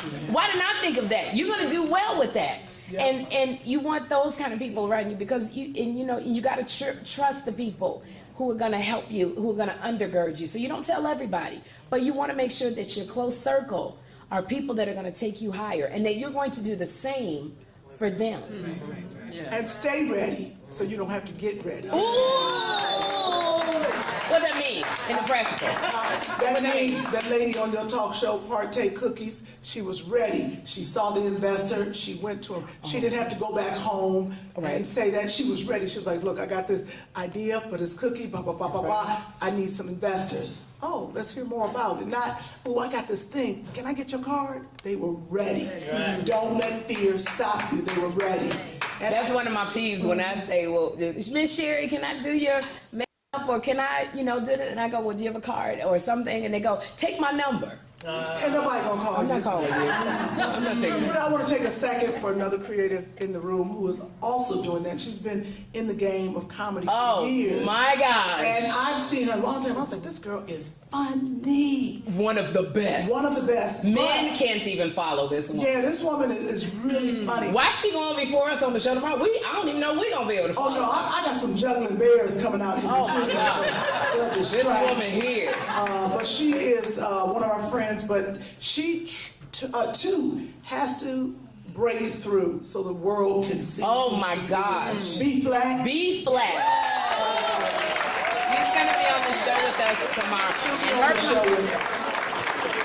And B has her podcast called Tighten Up Tuesdays. Because of these two ladies. Yes. Oh, this is one of the most underrated comics ever. Who is one of the funniest. I met her, I don't know when you met her. I met her in Cleveland, Ohio. And when I say, because I was filling in for this one, because she had booked Curb Your Enthusiasm. And she said, Sherri, can you fill in for me? But it was in the most hood part of Cleveland. It was ghetto. And I said, Kym really don't like me. And so I had to get that check. I bombed. You got your check. But I remember B flat closed, and you went up, and you could hear this. Times 500 people. She went up and killed it. It's so hard to follow this woman.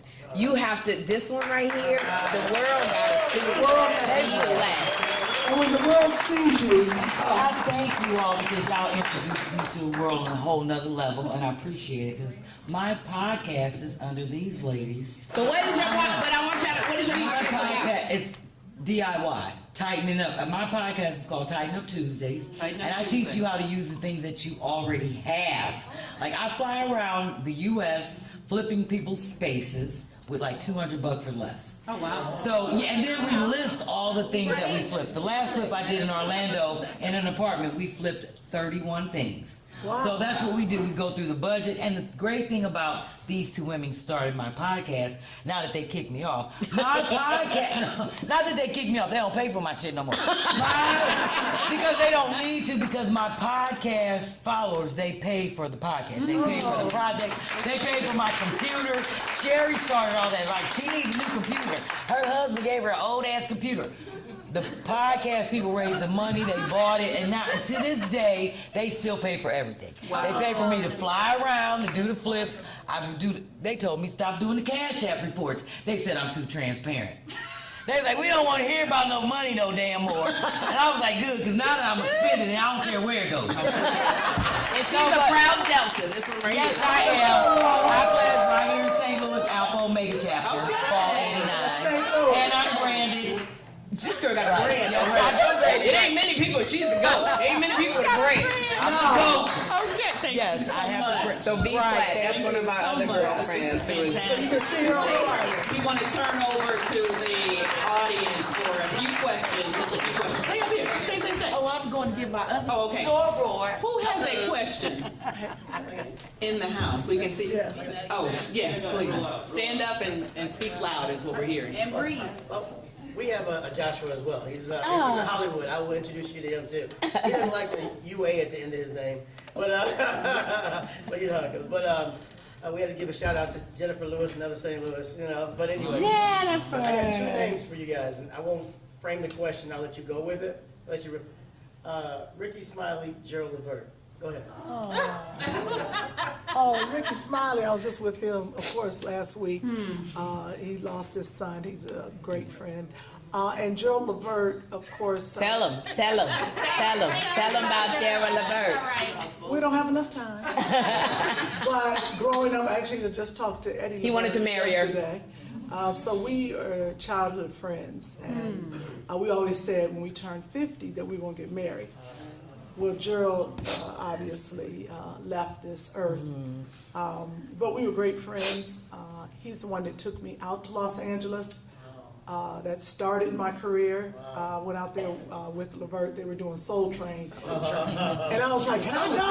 I want to see Hollywood." And I went out there. So absolutely, God rest his soul. But I'm very close to his family. So. Thank you. I see a hand in the back. Yes, and then I recognize you. Yes. Hi, I'm Lady J. Houston. I'm just honored to be in your presence. I'm a singer, trumpeter, and band leader. And my question. She plays B flat, plays the trumpet in her show. B flat trumpet. Yeah, I'm the trumpeter. It's regarding men.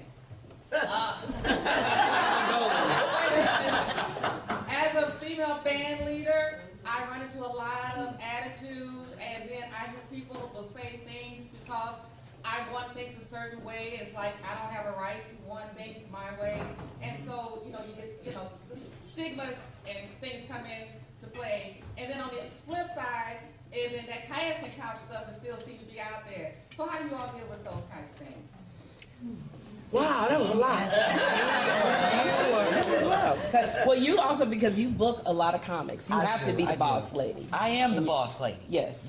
In a predominantly male dominant. Yes. So how do you? But the thing is, I'm the boss lady, but I'm not bossy. So here's the thing: I do let people have autonomy, but at the same time, I don't deal with the casting couch. Now, I don't know what Sherri and Kym did. But that's why I ain't nowhere. No, I'm just kidding. No, I'm just kidding. Believe me, I have been offered, these are my girls. I'm just talking shit. Yes. But I've been in those positions where I don't. Believe me, my manager has said to me 1,000 times, because I'm one of those people in meetings that be like, I don't like that, no. And she takes me in the bathroom to say, in Hollywood, you're supposed to say, oh, that's interesting. Oh, I'll entertain that thought. Oh, I didn't look at it like, I'm not the one. So I don't do the casting couch. I've been offered that, and I'd rather not have the role, the part, or whatever. I'd rather just sell now laters on the boardwalk than to be in that position. So I look at my journey, and if people want to enjoy their journey in life, then you just do you. So that's why I've always just done me, and I can write about the journey. And I wouldn't have had it if it wasn't for these women. Keeping me straight. You seem, I don't know if the word is ballsy, but you seem like me. And I never understood that because I grew up with all men, all my brothers, and I thought, that's how women should be. And I believe now we're at a time where women we run the world. And and the men that are doing that, they're insecure. Not all of them. No. The ones that are that are doing that. Not even the casting couch, but the ones that don't want her to do this. You can't do that, and they're not listening to her. If she's the boss, she's the boss. They have to follow you as if you were a man, a woman, just a boss. It doesn't matter. And I feel like you do not. Because I would have done that back in the day. I remember I was like, oh, I gotta hide my, my little masculine side or my boss side. I can't run it. Let me be, feminine. Let me go. And I remember because when Shelley Garrett's beauty shop, I took out his next play, and these were my peers, and I was the boss, and the men they didn't want it, they couldn't take it, but I had to be strong. But I remember cowering like this, oh please, do you think you can come to rehearsal today? It would really help. But see, that's called playing the game, because I got to get my show done. I don't know how to play the game. You know, I would play the game because I didn't have an understudy for that part. That's just called playing the game. But then after a while, I was like, oh, this is your third infraction. Guess what? We brought Billy in from Chicago. Today will be your last day. So keep being you, keep going forward. I have never paid attention to the casting couch. I just play that game too, you know, and I think because of Me Too and everything, I think that's going away. I hope that it's going away more because we speak up now. But even if I ignore it. I ignore it because I know what I'm doing. And if somebody says something to me, I don't even have the energy to say, oh, you can't say that to me. I'm like, well, you gonna give me the job or not? Ain't nobody doing all that. What's going on? I go straight, we keep it business. Just keep it business. I would say with the casting couch, if you know that God gave you this gift, that it is ordained by God, then you can confidently say no to the casting couch, because nobody will stop the blessings that God has for you. You don't have to, because see, and I run into a lot of women in Hollywood who you know, succumb. And it's just like when you succumb, it's because it's in fear. that if I don't do it, I'm not going to get it. But then that takes out the power that has been given to you. The gift that has been, there's a scripture, and we so spiritual, even though we cuss a lot. Like, it says your gift will make way, will make room for you. So that casting couch thing, you can literally confidently say no, because you're not relying on that person, who more than likely, if you go and do it, they're not gonna follow through. They're just saying that. It's even more, because we can go, I'm not gonna say the big star's name, but we've been there. And this is the thing.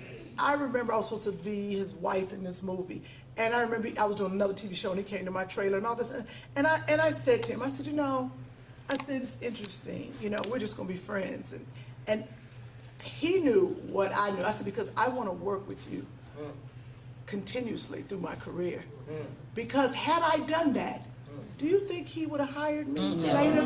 Never. No, that's how you see these women, and we do their careers and men. You're like, what happened to them? They bloom and then they fall. Because they did that, they got that job. Ooh, that was a big job. But now, you know, people whispering, and you can't get that job. That's the one so I never did that because I knew I wanted to work with these people. Yeah, and as comics, we have gone through that a lot. I don't think the Me Too has gotten to the comedy world, unfortunately. And we've gone through that, you know, many, many times. If you want to get on this show, if you want to go on the road, if you want to do this. And I just, you know, for me, I was just like, I know I'm funny. And I don't want to go that path, because once you go that path, it's hard to stop. And I think that kind of thing chips away at your self-esteem. So when you're looking at yourself in the mirror. And we know other female comics that have done that. And where are they? They're not on Two Funny Mamas. No. Or Tighten Up Tuesday. Or Tighten Up Tuesday, Sherri Show. And being the boss at some point, it's a hard thing being a woman, because, you know, like Kym said, I lead too, and I have a lot of men under me, the camera crew, and coming into a show that was already with the same crew and the same host. It was really hard, because I'm about my business and I don't play around. You're not gonna. I've had to tell people, I'm not inebriated. I don't have a man running me. I am about having a successful talk show, and I'm not playing around. And it's, you know, and I try oh, that's so great the way you do the camera. Right. Oh, that's so, and you know, then they want to play with you. They want to keep testing you. That's where you do have to use that energy in that space that you're working, where you're like, I am the boss, and if we're gonna get this right, because I do tell people we got the same shared goal. Let's get there. Let's do this. And I have to be now here's the problem. When you're so into that energy right there, and Kym has to get on me all the time, I take it to my dates. And I'm going, okay, I'm going to order this and I'm going to order that. And then I go, where'd they go? My daddy said, leave it at the door. You want to leave it at the door. But, you know, it is, and you have to just trust God.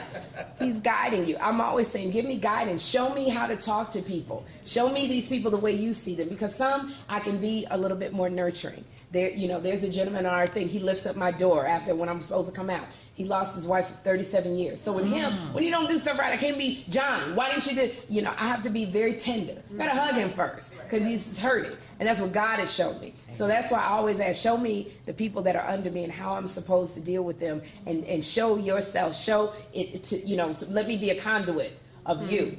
And so I'm always, you know, sometimes you fail, you know, but you do have to walk into he puts you in as a band leader. That's who you are. That's what you do.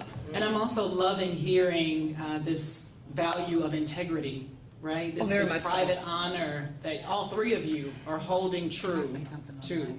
We've got time for one more question, but B-Flat, let us hear from you. I'm glad that you mentioned that, because in this world, a lot of people think that female comedians don't get along, and it's amazing that we get to work together, and that's only because we book each other. Yeah. Most men in this business will not put two women on one show. They will not do it, because it's like, oh, y'all gonna talk about this. They don't give us the opportunity. But the thing is, they realize that there are more funny women than there are out there, and these men that are out there. So they block us. So it's like, if we get an opportunity to work together, it's because we've put that together. Otherwise, but men don't do that in this business, because they feel like, oh, they're gonna get it because, oh, they cute and they're gonna knock us out the box. So that's something that we have to deal with all the time. So I just say, we got a female mayor over here in St. Louis. You should have answered all the questions. I mean, come on now. So, and find, you know, before we move on, find like-minded women, because I know you're not the only female band leader. There's got to be some more female band leaders who are going through the same. And when you know, it's like it's more power together than it is taking that journey alone. We got another question. We're so sorry. That was it? I'm getting the signal. We can do it fast. It's over. I'm getting the signal. No, they have to go. That's over. They say get up out of here. I feel bad. Last question? Yes. You all have truly inspired me tonight. I enjoyed hearing your stories about motherhood. You all have had a long career. I remember, Sherri, when you were on Jamie Foxx show. The Sheila. So what are you most proud of in your career? Or even just in life? What are you most proud of? That I kept Joshua alive to 12.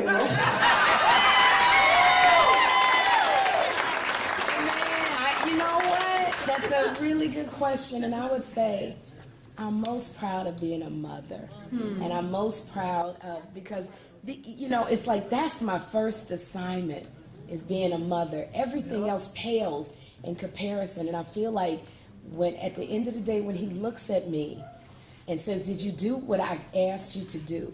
All the other stuff is just icing on the cake. I'm proud. I mean, I wouldn't even say I'm proud to do a talk show. I feel incredibly blessed that he's blessed me to and bless other people, because your blessings are never only about you. It affects other people. Everybody's supposed to eat off your blessing. But it really is being a mother, and especially of a child who has special needs, and that I've been able, that God has been, it blessed me to be able to take care of him and nurture him, and hopefully, you know, let him leave the womb. I guess that's the one thing I'm most proud, but more thankful that I've been able to do that. So not this career. Thank you so much. Thank you so much. Ladies, we thank you for this time. Hopefully we'll see y'all at the show tomorrow, although you done seen half the daggone show. But you still gotta see. Two funny mamas. Two funny mamas.